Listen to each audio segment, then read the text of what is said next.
Now at 9, 4-staters prepare for Independence Day with celebrations all around the area. We'll take you to some of them. Plus, First Baptist in Joplin hosts a celebration of hymns of Christian faith featuring the organ. And residents of Chanute, Kansas honored their town with a block party celebration. The 4 states' most watched news starts now. Thank you for joining us tonight. I'm Amber Jenkins. Joplin police arrest a man after the SWAT team surrounded a home. It happened around 10:50 this morning at the 2100 block of South Sargent. Officers responded to a call about a disturbance at the home. When they arrived, they noticed the disturbance happening in the yard. A man went into the home but would not come out. SWAT was then called in and was eventually able to get the man to leave and then he was arrested. Police say a firearm was involved in the disturbance. The victim of the disturbance received minor injuries. So he is in custody, no injuries, on the way to the city jail right now. Detectives are kind of sorting everything out, but he is in custody for assault and other charges to be determined involving the firearm. 4 more charges against the suspect are pending. It was a heavenly sound at the Joplin Church this afternoon. The Joplin Area Organist Association hosted its 4th annual hymn festival today. The event allowed local organ players to show off their skills and give the audience a chance to sing their favorite hymns.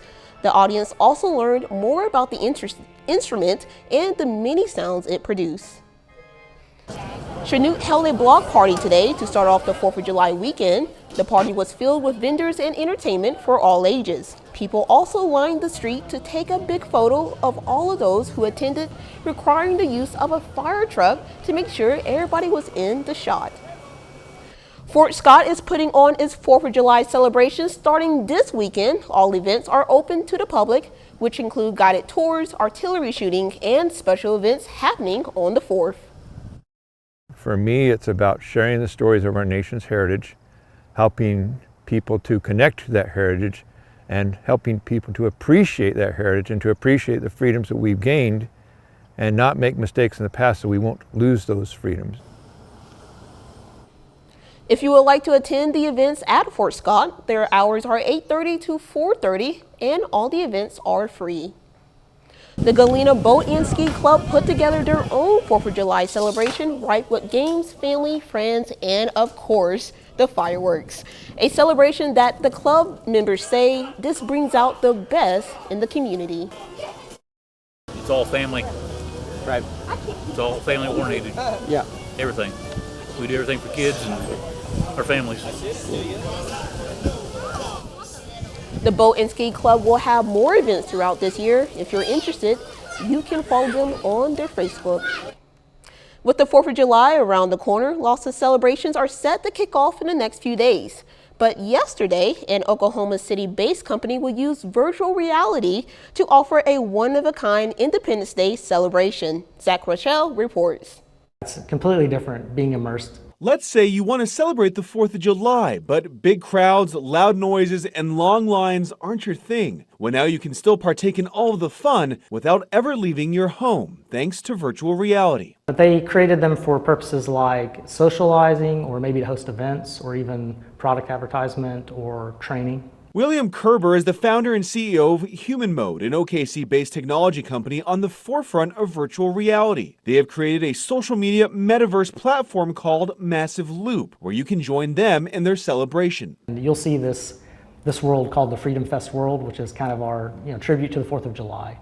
And we're going to have fun there. In the Freedom Fest world, you'll be able to experience the best of the 4th of July. From setting off fireworks, riding a jet ski and Ferris wheel, to playing games. They will even have a live comedy set from a comedian who will also be joining virtually. Wait, how do you do like the peace sign? And of course, I had to give it a try. Massive Loop just went public in March. Their Freedom Fest world took about a month to develop. Kerber says the world is a good example of how VR can truly give everyone the opportunity to experience things they might not have been able to in real life. There's a lot of opportunity for people that have sensitivities or even handicaps to experience entire, larger worlds than they might be able to in the physical world, where they might have limitations. He says as the technology continues to improve, he wants Oklahomans to know that advances are taking place right here in Oklahoma. We're working to make Oklahoma competitive in the metaverse early.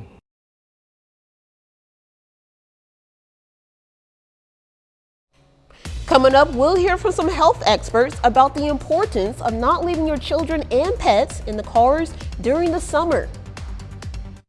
We've been warning you about this week's heat, and with these dangerous temperatures, the inside of a car can turn into a deadly environment in just minutes. One thing to keep in mind is that a child's body can heat up 3 to 5 times faster than of an adult. So they're quite a bit susceptible to the heat than parents may realize. Experts say a child's body really only needs to reach about 107 degrees before it becomes fatal. There's a lot of different things that 911 is going to be trained to walk us through and make sure that we're moving quickly and efficiently, but also that we're not missing important or vital steps that might end up putting the child in danger. Spain says in recent years, the number of deaths in hot cars have increased from an average of 40 deaths a year to more than 50 deaths a year. Okay, here's some trivia for you. What's the deadliest animal in the world? Believe it or not, the U.S. Centers for Disease Control and Prevention says mosquitoes kill more people than any other animal. They spread diseases such as malaria, West Nile virus, and more. This time of the year, these insects like to bite. Manny Gaither has more on how one scientist says you can keep those mosquitoes away. They're long-legged, annoying, and many times you don't even know they're there. Humans have been at war with mosquitoes for literally, millennia. And these insects are more than just a nuisance. Every year, diseases mosquitoes and other vectors can spread cause more than 700,000 deaths worldwide. And in summer, they're out in full force. It provides a really fantastic environment for the mosquitoes to get out and about and enjoy their daily hunt for humans. Connor McMenamin works with Johns Hopkins Malaria Research Institute and studies the attraction of mosquitoes to humans. He says that while the insects are tiny, they have a powerful sense of smell and can track chemical signatures the human body emits through our breath and skin odor. Some people are more attractive to mosquitoes than others, and we think a large part of the reason for this is the way that we smell to different mosquito species. McMenamin says the best way to protect against mosquitoes is to be prepared. In your home, use window screens, air conditioning, and fans to make the environment less inviting. In your yard, tip out standing water and remove debris where mosquitoes may congregate and breed. And protect your body. Cover up with long sleeves and pants or apply an EPA-registered insect repellent. Those containing active ingredients such as DEET, picaridin, IR3535 are really wonderful synthetic ingredients that ward away mosquitoes. Sam is next with a complete look at the forecast. And later, the 2023 Morgan Showdown kicks off in Pittsburgh. Brock Rawledge will have that and more in sports. Well, it was a hot one to start off the holiday weekend today with lots of sunshine, a little bit of showers thrown in as well. Of course, you can't have a holiday without a chance of thunderstorms. Let's take a look at this morning down in Seneca, Missouri at Indigo Sky Casino and Resort. And as this goes into motion, you can see there was a few clouds this morning and a few showers wetting the pavement just a little bit. And then the clouds broke off and then the sun came out. And we had some cumulus clouds this afternoon with lots of sunshine, allowing temperatures to get into the upper 80s and lower 90s. In fact, in Joplin, we topped out at 90 even after starting out a warm 75 for the low, nowhere near the records of 102 or 55. And of course, we're way behind on the rainfall. But there is some rain on the radar. It's up towards the north this evening across our northern counties. Quite a bit of rain, in fact. Flash flood warning in effect for Bates County and also eastern Lynn County due to these storms earlier. Now these storms are moving into El Dorado Springs, extending down towards Nevada, and they're moving towards the south and east. And look at the rainfall amount, 6.3 inches there just west of Butler in Bates County.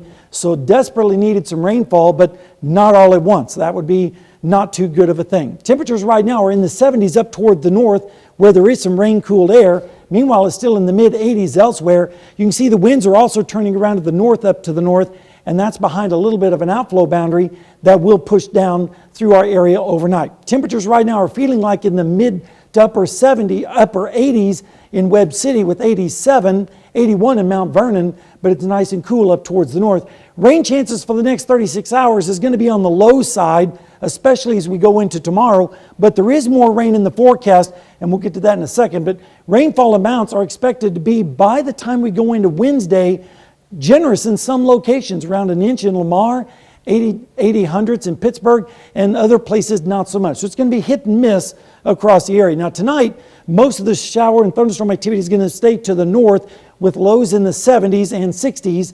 And then as we go through tomorrow afternoon, partly cloudy with highs in the upper 80s once again.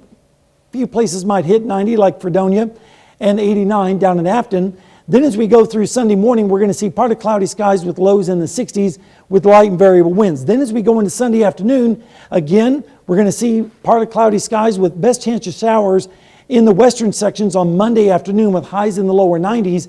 And then as we go into Tuesday, we'll see some showers in the morning on the 4th of July, mainly down towards the south. It's all because we do have a piece of energy that's rotating over us right now, and that's going to lift and move away, but the ridge of high pressure is going to stay in control out to the west, and that's going to allow another piece of energy to drop down on Wednesday, and that's when the rain chances really begin to increase across our area with some generous amounts, hopefully. And then as we go into Thursday, much cooler. In fact, here's a look at the next 7-day forecast. 89 for tomorrow, partly cloudy skies. Then Monday, 92 with a 20% chance of storms. Then for your 4th of July, we're looking at 93 with a 20% chance of storms. But I think, Amber, Wednesday is going to be the better day for thunderstorms. And then look at Thursday, 82 degrees. Are you kidding me? Break out the jackets with a temperature like that. And then maybe next Saturday, some more showers and storms. But all in all, not bad. Yeah, it's not looking too bad. I know we need that rain, but... We definitely do. They just don't need it all at once like they did up in Bates County. Oh, yeah, we don't want to be like them. That's exactly right. Well, coming up, we'll take a look at how the Supreme Court's decision over student loans is affecting retail sales. Walgreens is closing hundreds of locations. The pharmacy's chain is expected to shut down 150 locations in the U.S. and 300 locations in the United Kingdom. However, Walgreens did not say which locations are closing. This week, the company reported lower earnings compared to the same quarter last year. The news comes as Walgreens faces a decrease in consumer spending and a pullback in demand for COVID vaccines. A Supreme Court ruling could change how some consumers shop. A report says yesterday's Supreme Court ruling disallowing the Biden administration's plan to cancel some student loan debt means many consumers with remaining loans might have to change their retail purchasing patterns. Companies like Walmart, Kroger, and Home Depot say consumers won't buy as many big-ticket items, and they might switch to lower-priced brands. Student loan repayments resumed this fall following a pause from the COVID-19 pandemic. The U.S. Supreme Court has ended affirmative action in the college admission process. Based on recent polling, most Americans support that decision. A CBS News and YouGov poll from this month found 70% of Americans think the Supreme Court should rule that colleges cannot consider race in admissions. In another poll by Pew Research Center, about 50% of U.S. adults say they disapprove of selective colleges and universities taking race and ethnicity into account in order to increase diversity at the school. 1/3 approve, and 16% are unsure. Up next, how an Arkansas police officer is cooling off during these extreme temperatures. A Little Rock police officer might not be the greatest at the slip and slide, but he did manage to cool off with the help of some local kids as the heat index in Arkansas soars well into the triple digits.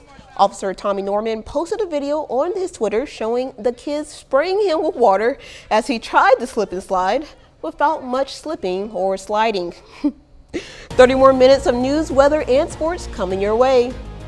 Coming up, family members of the victims from last weekend's Kansas City shootings are speaking out. Republican presidential candidates were in Philadelphia yesterday, just ahead of the nation's birthday.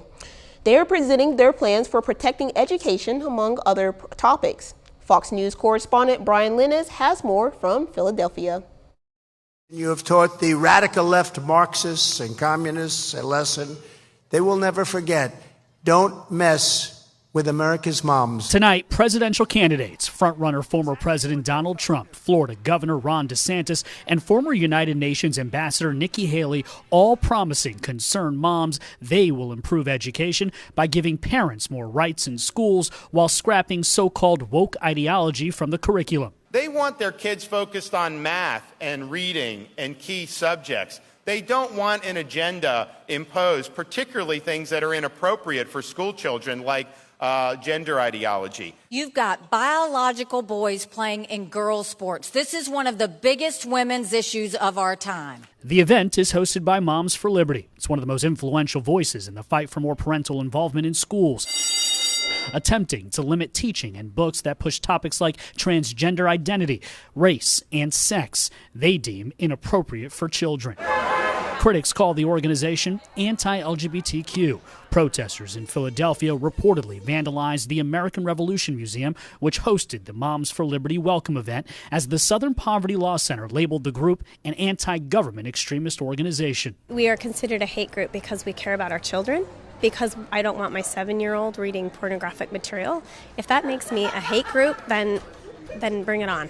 Presidential candidates making the case that schools need to get back to the fundamentals after nationwide test scores revealed 13-year-old math proficiency is at its lowest rate since the 1990s, and reading comprehension among 13-year-olds has plummeted to 1971 levels. In Philadelphia, Brian Yennis, Fox News. In Kansas City last weekend, an argument led to gunfire. 3 people were killed, including 28-year-old Jasty Strong. She was celebrating her birthday and a milestone in her career. Dennis Evans spoke to the aunt who helped raise her.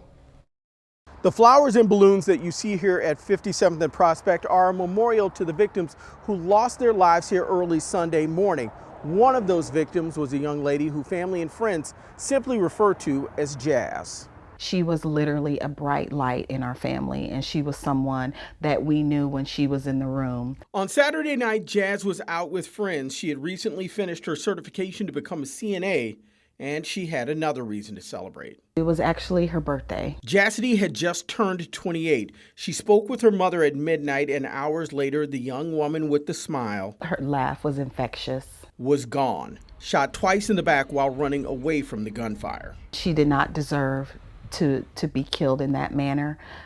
She didn't deserve what happened to her. She just really wanted to celebrate her birthday, and that's what she was out doing. Instead, Jassity became one of the latest victims of gun violence in Kansas City. Violence the aunt who helped raise her says must come to an end. They don't understand the value in talking things out, or as when I grew up, even if you had to go fisticuffs, everybody went home. They no longer understand that.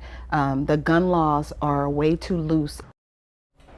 Where you stand on gun control may depend on the color of your skin. A new Pew Research Center survey found that Black adults are most likely to support stricter gun laws. 77% of them say they are needed. 74% of Asian adults say the same, followed by 68% of Hispanics. Just 51% of white adults say they want tighter gun control. Overall, 58% of Americans support tighter restrictions on firearms. Still ahead, we'll hear from some experts about the importance of fireworks safety ahead of Independence Day. Well, folks, it was another hot one to start off your holiday weekend with temperatures in the 90s again across the area under partly cloudy skies. We still had those partly cloudy skies out there this evening down in Seneca, Missouri, at Indigo Sky Casino and Resort. A nice night. You can see Venus there in the background, getting ready to set in just a little bit. We have some storms on the radar too, and I'll show you that in a moment. First, look at the high, 90 degrees today, starting out at 75. So we were a tad above on the average for the high and way above for the low. And of course, we're way behind on the rainfall already for the month of July. And we're also about 8.5 inches below for the year. There are some storms on radar, but they're way up to the north in our northern counties, in fact, producing flash flood warnings for eastern Lynn County and western Bates County, other severe thunderstorm warnings in St. Clair County, now starting to move into central Missouri. So let's zoom into that area and show you what's going on right now. Basically from Osceola down to El Dorado Springs to Nevada, some pretty strong storms now with lightning, also some storms near Butler and also in eastern Lynn County. And that's where the heaviest rain has fallen this evening. Look at this, 6.3 inches of rain just west of Butler in western Bates County. So they need the rainfall, they just don't need it all at once, but unfortunately that is what has happened this evening up there. Temperatures right now are not that bad, especially up to the north in Fort Scott where it's 73 rain cool degrees, 76 in Nevada. Meanwhile in the metro area it's still in the mid 80s, 83 in Carthage, 79 in Monette, and 84 in Oswego, with northerly winds starting to move in from the north. And you can feel the temperatures right now in the mid 80s for the most part. Once you factor in the dew points and the humidity, feels like 80 right now in Iola and 73, like I said, rain cool degrees in the Fort Scott area. Rain chances tonight are going to be up there a little bit. Not everybody's going to get any precipitation, just a few areas, and then it really starts to drop down as we go into your Sunday. And if we look at the rainfall amounts, they're going to be highest tonight up towards the north. But as we go into Wednesday, that's when we have a better chance of showers and storms. Some places could get up close to an inch of rain, other places not so much. So we'll just have to wait and see how all that pans out. But tonight, mostly fair skies with scattered showers and storms mainly up towards the north with lows in the 70s. And then as we go through your Sunday morning, partly cloudy skies with lows in the 60s and drier air trying to filter in from the north. And then tomorrow afternoon, partly cloudy with highs in the upper 80s with northwesterly winds bringing in a little bit drier and more comfortable air.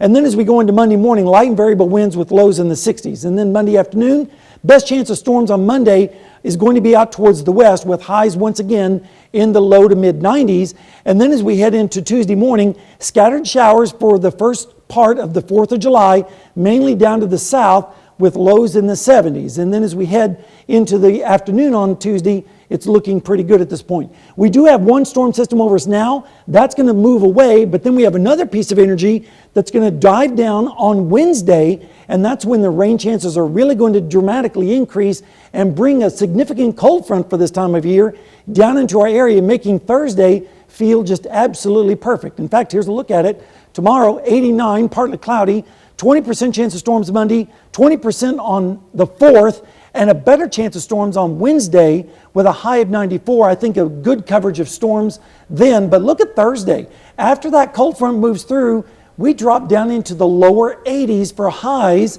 and much comfortable as well with the dew points being lower. And then Friday, 86, and then more storms on Saturday, and then more seasonable next week. Well, I hope the evening storms on the 4th of July doesn't mess up too many plans. I think it's going to be okay. Well, that's good to hear. Coming up in sports, the Joplin Outlaws are on the verge of winning 3 games straight. Plus, local American Legion teams take the field in Pittsburgh for the MoKan Showdown. We'll go over today's highlights next in sports.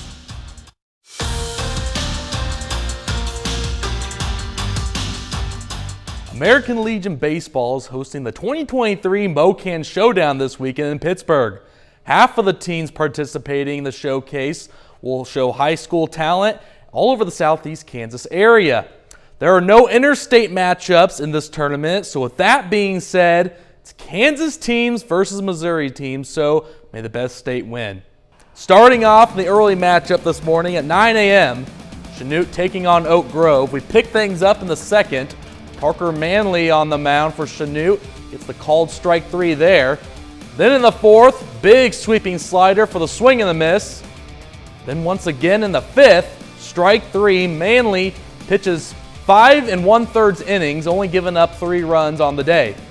We were held scoreless until the top of the 5th. Oak Grove's Nolan Seifert gets an RBI base hit. Oak Grove scores first, up 1-0 in the 5th. Chanute down 2-0.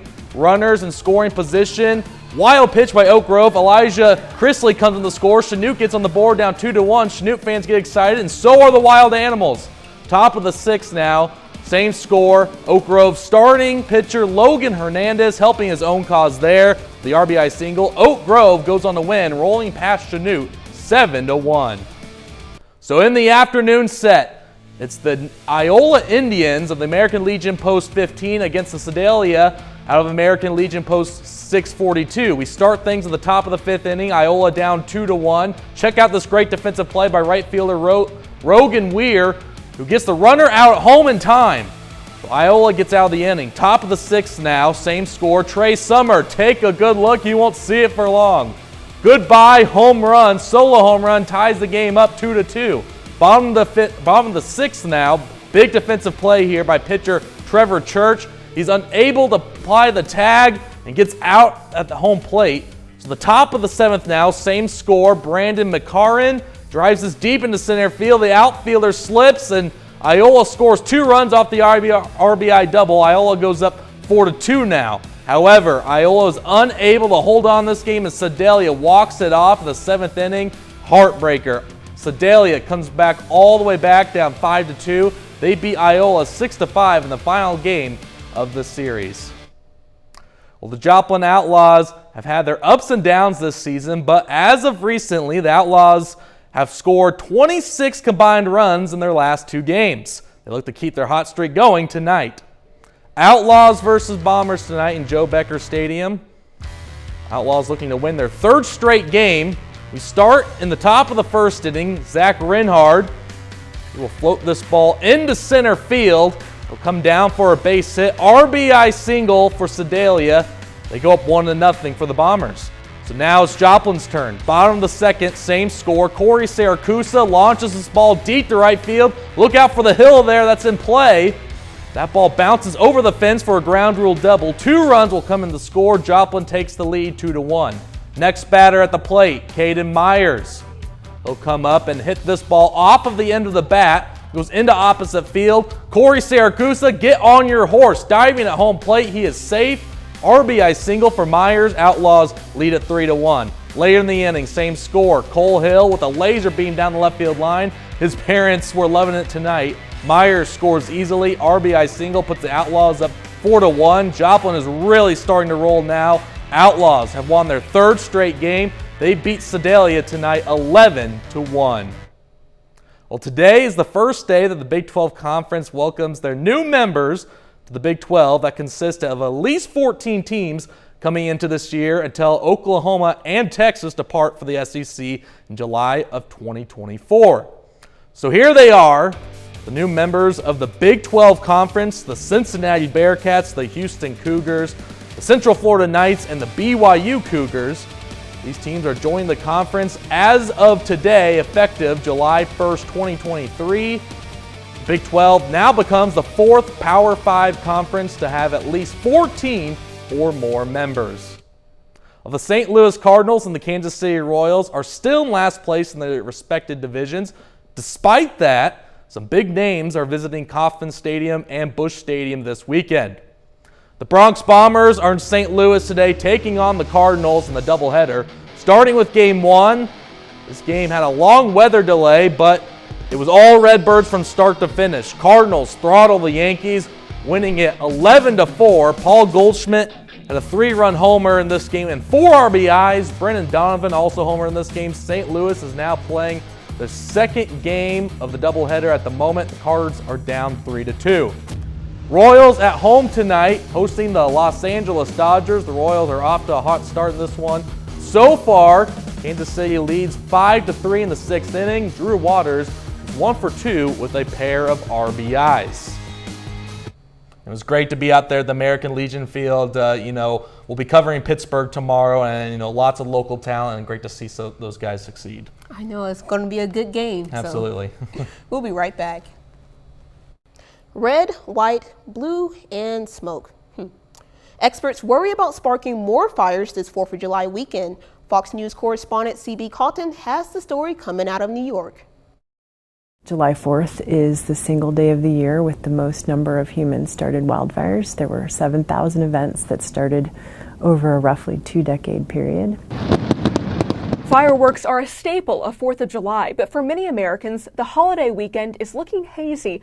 Families celebrating the red, white, and blue are warned to be careful about setting off fires that could add to the poor air quality hitting major cities like New York, Cleveland, and Atlanta. As of Saturday morning, cities in Vermont and Massachusetts had air quality readings of over 150, bumping them into the unhealthy category. Forecasters say the smoke is expected to start clearing out this weekend, but it could change day by day. There has been a decrease in the air quality in New York City and really across the state these past couple of days. We don't think that this air quality alert will continue in the city over the weekend, but things can change, and we know that air quality can change quickly. Several states prohibit setting off consumer fireworks in the air, including New York. Authorities warn that besides potentially breaking the law, launching your own fireworks can put you and your loved ones in serious danger.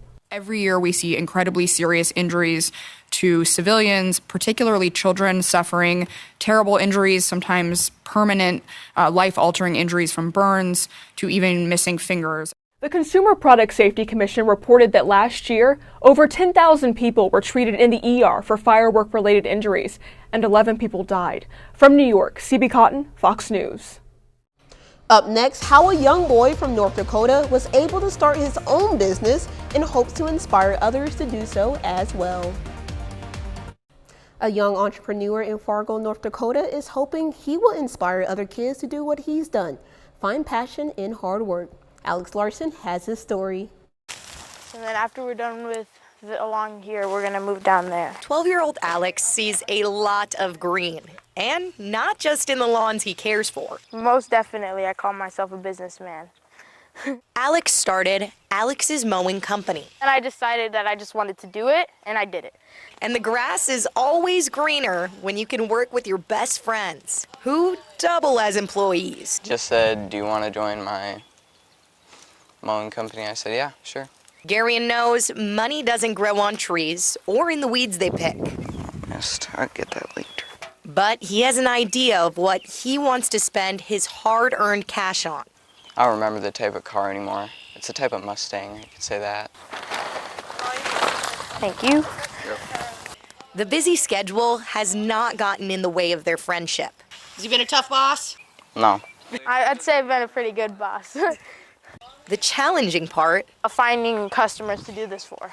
But Alex was ready to find a solution. So I just thought I'd make a whole bunch of flyers and pass them out. So that's what I did. And a little help from some special friends, his parents. They helped me start my own business page. And like that, they made a few posts for me. Well, bam, I had a first customer. So it works like that. Facebook. That's where Alex says he heard a whole bunch of comments of people saying kids don't work hard these days. But he says that's not the case here. Does that make you feel pretty good to hear that you're working hard and proving those people wrong? And I'm like, oh yeah, it is. It does make me feel really good. And he's hoping other kids join in on his mission. There is kids that do work and that do the things that people don't expect them to do. As for the future of Alex's Mowing Company, just getting more expansion. That's a hard-working young man. Hard-working, yep. Tomorrow would be a great day to go outside and do some yard work. A little bit cooler, high of 89. And then as we head towards Independence Day, isolated storms on Tuesday afternoon, a high of 93. But I think a better chance of storms is going to be on Wednesday with a high of 94. And look at Thursday, much cooler, a high of only 82. So that cold front means business. And then as we head towards next week, isolated thunderstorms on Saturday, but at least we're going to be closer to normal as far as our temperatures go. So not too bad. All right, sounds good. Well, that's our time for tonight. Thank you for joining us. We'll leave you with a video of foals at the San Diego Zoo. We'll see you right back here next time. Thank you for making us a part of your night.